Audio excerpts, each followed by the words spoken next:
What you're about to watch is part one of 2 different videos that I accidentally recorded to be one giant video, but then ended up being longer than it was intended to. So here's part 1. Hope you enjoy.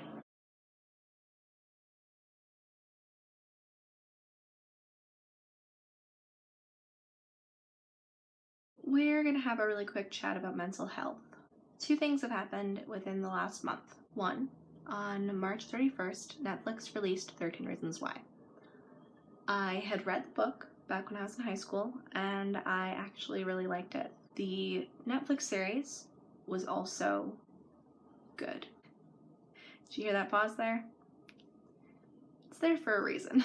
I've seen mixed feelings all over the internet about this series, and I have not really a big voice on the internet, but I wanted to share my opinion on it. So, I've been struggling with my own depression I can't actually remember for how long, because I didn't realize that I had depression until it was essentially too late. I was depressed for most of my life, and it even got to the point where I attempted suicide. Obviously, it didn't work. Cat, can I help you? There's literally nowhere you can go. Thank you.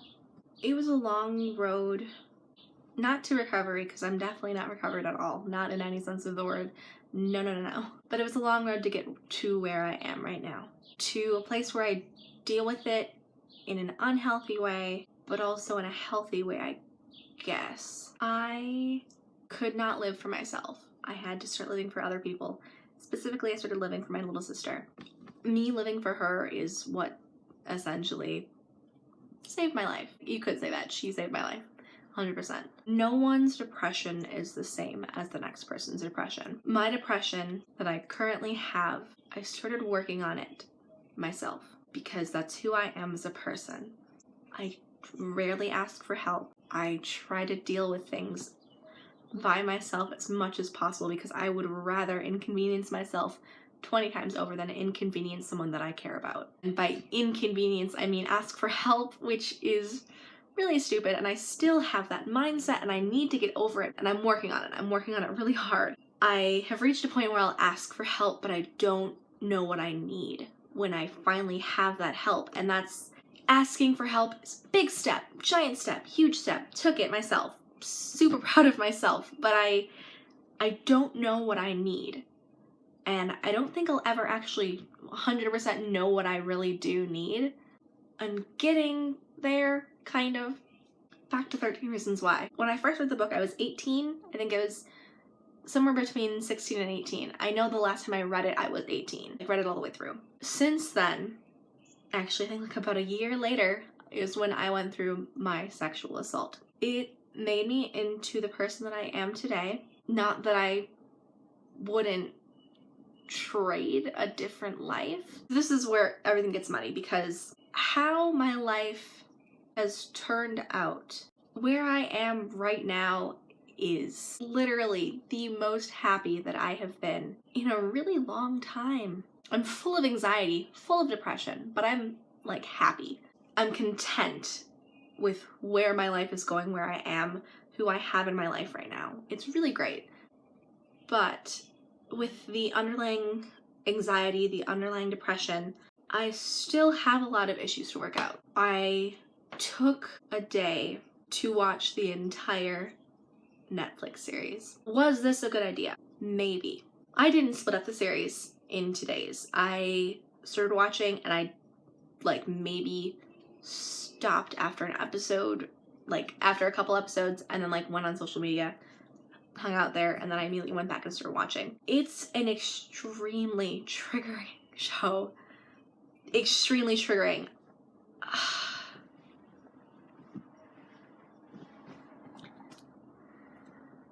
It's dangerous.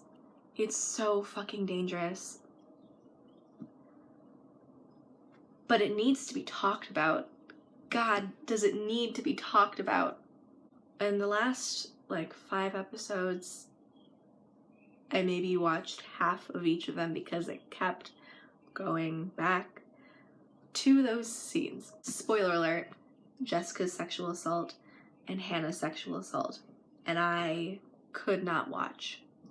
I mean, I was already crying my eyes out because it's a really sad show. It's a really sad story, but it's something that happens way more than people want to talk about. And that's why I think it was an important show, an important book to be made. Again, people are like, it glorifies suicide, and it makes people think that death will solve their problems. But when you're so hurt, when you're so far gone, when you have that empty feeling, there's really nothing.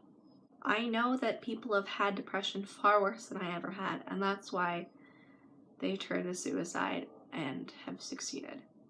I know a lot of people who went through what Hannah went through.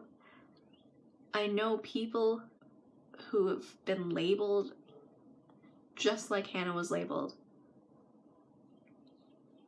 And it's important to talk about. It's so important to talk about. Because there are some people that aren't here anymore.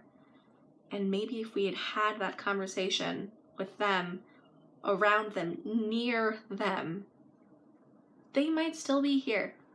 We don't know. There's no way of telling, and that's why it's so important to talk about.